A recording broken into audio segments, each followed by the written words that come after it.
Telangana those 2025కి సంబంధించి special face లోపల ఎవరికైతే సీట్ వచ్చిందో వాళ్ళకి సంబంధించిన కొన్ని ఇంపార్టెంట్ విషయాల గురించి ఈ వీడియో లోపల డీటెయిల్గా మాట్లాడుకుందాం. అండ్ దాంతోపాటు కొన్ని విషయాలని మనం అవాయిడ్ చేయాల్సి ఉంటుంది, కొన్ని మిస్టేక్స్ని మనం అవాయిడ్ చేయాల్సి ఉంటుంది. ఏంటి ఆ మిస్టేక్స్ అని చెప్పి డీటెయిల్గా ఈ వీడియో లోపల మాట్లాడుకుందాం. మనం ప్రీవియస్గా దోస్త్ తెలంగాణకు సంబంధించి చాలా వీడియోస్ అయితే వేసుకున్నాం అండ్ ఫర్దర్ కూడా వేసుకుంటూ ఉంటాం. ఇట్లాంటి వీడియోస్ కోసం మన ఛానల్ని పక్కాగా సబ్స్క్రైబ్ చేసుకొని మీ ఫ్రెండ్స్ అందరికీ షేర్ చేయండి. సో తెలంగాణ దోస్త్ 2025 విషయానికి వస్తే మనం ప్రీవియస్గా అలాట్మెంట్ ఆర్డర్ని ఎట్లా డౌన్లోడ్ చేసుకోవాలి అండ్ దాంతోపాటు ఆన్లైన్ లోపల సెల్ఫ్ రిపోర్టింగ్ ఎట్లా చేయాలి, ఆన్లైన్ లోపల సెల్ఫ్ రిపోర్టింగ్ సంబంధించిన అక్నాలజ్మెంట్ ఎట్లా డౌన్లోడ్ చేసుకోవాలని చెప్పి వీడియోస్ చేసుకున్నాం. ఆ వీడియోస్ లింక్స్ కింద డిస్క్రిప్షన్ లోపల మీద ఐ బటన్స్ లోపల ఇస్తా, ఒకసారి చెక్ చేయండి. డిగ్రీ లోపల జాయిన్ అయిన తర్వాత స్కాలర్షిప్ అప్లై చేసుకోవాల్సి ఉంటుంది. అండ్ ఈ స్కాలర్షిప్ ఎట్లా అప్లై చేసుకోవాలి అని చెప్పి స్టెప్ బై స్టెప్ డీటెయిల్ ఒక వీడియో అయితే వేసిన, ఆ వీడియో లింక్ కూడా కింద డిస్క్రిప్షన్ లోపల ఉంటుంది, ఒకసారి చెక్ చేయండి. తెలంగాణ దోస్త్ 2025 స్పెషల్ ఫేస్ లోపల ఎవరికైతే సీట్ వచ్చిందో వాళ్ళు ఆన్లైన్ లోపల సెల్ఫ్ రిపోర్టింగ్ చేసి కాలేజ్కి వెళ్ళి ఆఫ్లైన్ లోపల సెల్ఫ్ రిపోర్టింగ్ చేయాలి. సో ఈ ఆన్లైన్ సెల్ఫ్ రిపోర్టింగ్కి అండ్ ఆఫ్లైన్ సెల్ఫ్ రిపోర్టింగ్కి 8 ఆగస్ట్ 2025 దాకా టైం అయితే ఉంది. So don't miss this opportunity. మళ్ళీ ఈ ఛాన్స్ అయితే రాదు.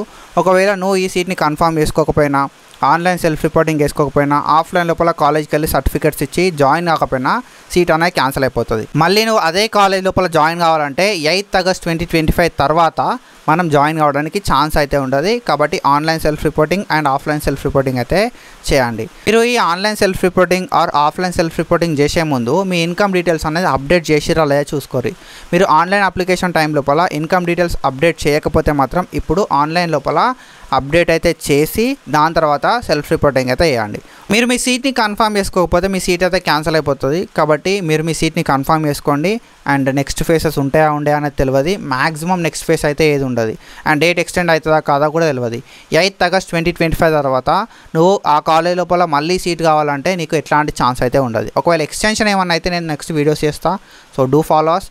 నువ్వు online self reporting or offline self reporting చేసే ముందు నీకు గవర్నమెంట్ కాలేజ్లో సీట్ వచ్చినా ఆర్ ఎల్స్ ప్రైవేట్ కాలేజ్లో సీట్ వచ్చినా నువ్వు ఇన్కమ్ డీటెయిల్స్ అప్డేట్ చేసినవా లేదా చెక్ చేసుకో. అప్లికేషన్ టైం లోపల ఇన్కమ్ సర్టిఫికేట్కి సంబంధించిన నెంబర్ ఇవ్వకపోతే మాత్రం ఇప్పుడు ఇన్కమ్ డీటెయిల్స్ అనేది అప్డేట్ చేసిన తర్వాతనే అలాట్మెంట్ ఆర్డర్ డౌన్లోడ్ చేసుకొని సెల్ఫ్ రిపోర్టింగ్ చేసి సెల్ఫ్ రిపోర్టింగ్ సంబంధించిన అక్నాలజ్మెంట్ అయితే డౌన్లోడ్ చేసుకో. ఇప్పుడైతే సెల్ఫ్ రిపోర్టింగ్కి వెళ్తావో సెల్ఫ్ రిపోర్టింగ్కి వెళ్ళేటప్పుడు మనం అయితే అన్ని ఒరిజినల్ సర్టిఫికేట్స్ అయితే క్యారీ చేయాల్సి ఉంటుంది. ఈ అన్ని ఒరిజినల్ సర్టిఫికేట్స్ సబ్మిట్ చేసి మనమైతే సెల్ఫ్ రిపోర్టింగ్ చేయాల్సి ఉంటుంది అన్నట్టు. సో ఏమేమి ఒరిజినల్స్ తీసుకెళ్ళాలి అని చెప్పి ఆల్రెడీ మనం ప్రీవియస్ వీడియోస్ చేసుకున్నాం. ఆ వీడియో లింక్ అనేది మీద ఐ బటన్ లోపల ఇస్తే ఒకసారి చెక్ చేయండి. సో మనం మన కాలేజ్ లోపల వచ్చిన సీట్ని కన్ఫర్మ్ చేసుకోవాలంటే కాలేజ్ వాళ్ళకి CC OTP చెప్పాల్సి ఉంటుంది. సో కాలేజ్ కన్ఫర్మేషన్ OTP అంటాం దీన్ని. ఈ OTP అనేది మనం వెబ్సైట్ నుండి సెండ్ చేయాల్సి ఉంటుంది. సో వెబ్సైట్ నుండి సెండ్ చేసిన తర్వాత మనకైతే ఈ CC OTP అయితే వస్తుంది మన మొబైల్ నెంబర్కి. సో ఈ మొబైల్ నెంబర్ని మనం కాలేజ్లో చెప్పినప్పుడు మాత్రమే మన సీట్ అయితే కన్ఫర్మ్ అవుతుంది. సో మేక్ ష్యూర్ దట్ నువ్వు మీ కాలేజ్ లోపల CC OTP చెప్పినవా లేదా అని చెప్పి. అండ్ ఫైనల్లీ ఒకే ఒక మిస్టేక్ అవాయిడ్. ఏంది ఆ మిస్టేక్ అంటే ఆన్లైన్ లోపల సెల్ఫ్ రిపోర్టింగ్ చేయకపోవడం అండ్ ఆఫ్లైన్ లోపల సెల్ఫ్ రిపోర్టింగ్ చేయకపోవడం. నువ్వు సెల్ఫ్ రిపోర్టింగ్ చేయకపోతే సీట్ క్యాన్సిల్ అవుతుంది. అండ్ మేనేజ్మెంట్ లోపల జాయిన్ కావాలి. మేనేజ్మెంట్ లోపల చాలా ఫీజు అయితే ఉంటుంది. ఓకేనా? సో ఇట్లాంటి అప్డేట్స్ కోసం ఫాలో కాండి. అండ్ ఏదైనా ఎక్స్టెన్షన్స్ అయినా కూడా నెక్స్ట్ వీడియోస్ లోపల డీటెయిల్గా మాట్లాడతా. And that's it for today. Follow for more content. Thank you so much. Signing off.